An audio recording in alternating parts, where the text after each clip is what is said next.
Kidney racket విషయంలో ఇప్పటి వరకు పురోగతి చూస్తే ఎవరైతే ప్రధానమైనటువంటి నిందితులు డాక్టర్లు ఈ కిడ్నీ డోనర్స్ ఎవరు లేదా గ్రహీతలు ఎవరు అనేది మొత్తం గోప్యంగా పెట్టి వీళ్ళకి సహకరించినటువంటి కింద స్థాయి అటెండర్లు కానీ లేదంటే టెక్నీషియన్లు ఇలా కింద స్థాయి అధికారులు కానీ లేదంటే కింద స్థాయిలో పనిచేసేటువంటి వాళ్ళు మాత్రం అరెస్ట్ చేసి 7 మందిని అరెస్ట్ చేశాము 8 మందిని అరెస్ట్ చేశామని చెప్తున్నారు. మరి దాదాపు 20 రోజులు గడుస్తుంటే ఈ 20 రోజుల్లో ప్రధానమైనటువంటి నిందితుడు డాక్టర్ పార్థసారథి రెడ్డిని ఎందుకు అరెస్ట్ చేయడం లేదు? ఇక్కడ అదే రోజు 2 కిడ్నీ ఆపరేషన్లు జరిగాయి అన్నారు. మరి ఒక ఆమె చనిపోయింది, మరి ఇంకొక ఆమె ఎవరు? లేదు ఆ జంట అయితే అతని పేరేంటి?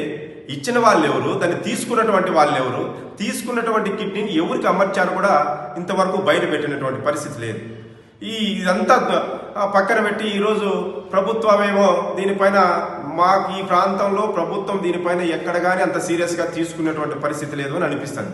ప్రభుత్వం సీరియస్గా తీసుకుంటే ఒక పక్క ప్రజల అవయవాలను అమ్ముకునేటువంటి ఒక మాఫియా మదనపంలో తయారైంటే ఈ రాష్ట్ర ముఖ్యమంత్రి గారు ఈ ప్రాంతంలో ఉన్నటువంటి మెడికల్ మినిస్టర్ కానీ లేకపోతే పక్కనే ఉన్నటువంటి మినిస్టర్లు ఏం చేస్తున్నారు అంటే ఈ మినిస్టర్లకి ఈ ప్రభుత్వానికి ఈ పాలకులకు అందరికీ తెలిసే ప్రధానమంది అయినటువంటి నిందితులు అగ్రకులాలకు చెందినటువంటి వాళ్ళని కాపాడే ప్రయత్నం ఏమన్నా చేస్తున్నారా? కింద స్థాయిలో వర్క్ చేసుకునేటువంటి వాళ్ళు 10,000 5,000 జీతాలు చేసుకునేటువంటి వాళ్ళు మాత్రం A2లు A3లు పెట్టి అదే రోజు రిమాండ్ పెట్టినటువంటి వాళ్ళు ఈరోజు సామాజిక పరంగా లేదంటే రాజకీయ పరంగానో ఆర్థికంగానో బలమైనటువంటి వాళ్ళు అనేసిందే పార్థసారథి రెడ్డిని వదిలేశారా? లేదు, డాక్టర్ ఆంజనేయ గారు ఉన్నారు, అతను ఒక ప్రైవేట్ గవర్నమెంట్ ఉద్యోగి డాక్టర్, అతను దాన్ని ప్రైవేట్ హాస్పిటల్కి నేను యజమాని అంటే ఏ విధంగా కన్సిడర్ చేస్తున్నారు? అతను కొడుకు డాక్టరు, అతను కోడలు డాక్టరు, వాళ్ళు ప్రైవేట్గా ఈరోజు అతను నిన్న మొన్న అతను ముందు నుంచి ప్రభుత్వ డాక్టర్ అయితే ఏ రోజు హాస్పిటల్ కట్టలేదే. అతను కొడుకు కోడలు డాక్టర్లు అయిన తర్వాత ఇక్కడ గ్లోబల్ హాస్పిటల్ నిర్వహిస్తున్నారు. దానికి నేను యజమాని అంటే ప్రభుత్వ ఉన్నతాధికారులు జిల్లాధికారులు డిఎంహెచ్ఓ స్థాయిల అధికారులు ఏ విధంగా కన్సిడర్ చేస్తారు? అంటే ఈరోజు ఈ దుర్మార్గం చేసినటువంటి ఆ ఎదవలు వాళ్ళు డాక్టర్లు కాదు, వాళ్ళని తప్పు పట్టించాలనేది వాళ్ళని కేసు నుంచి పక్కకు తప్పించడానికి అతను వచ్చిందే నేను A1 నేనే ముద్దాయి అన్నారు. మీరు A1 మిమ్మల్ని అరెస్ట్ చేయాల్సిందే, మరి మీ కొడుకుని ఈ కోడల్ని ఎందుకు వదలాలి?